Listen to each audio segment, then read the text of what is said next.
ระบันวันดินท่าเจ้าสอดส่องสรยานเล่งเห็นองกุมมานสิโลดเล้วกุมพันกา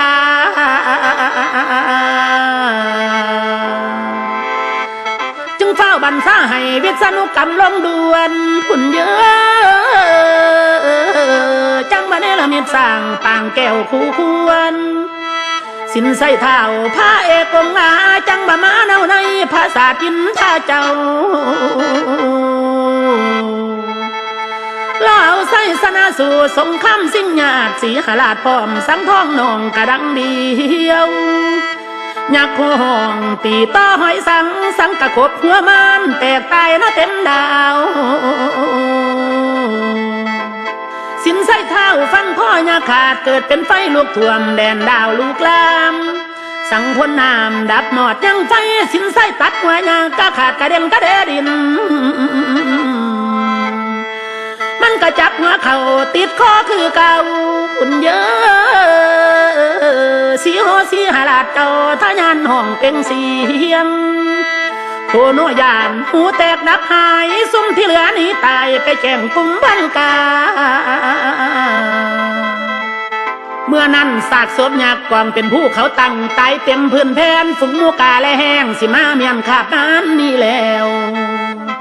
กุมพันยานเต่าโมโยธาไปปลุกลุงวันโนลามาซอยพังมันให้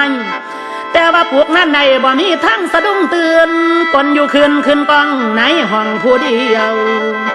สีหัวเฝ้าหอเล่งทะยานลงสินใส่ทรงไตตองของอายสมุนท่านั้นอยู่ทางหลังสงบอยู่ส่วนบาสังผู้น้องอยู่ทางซ้ายแวดละวังกุมพันหายห้องหน้าสินใสมึงเป็นอย่างมาลักลูกเมียกูได้เม่นจังใดมึงนั่นกะเมียกูมันแม่นสังเล่นมาลักได้บ่อายบ้านเพิ่นสิยันแต่นอ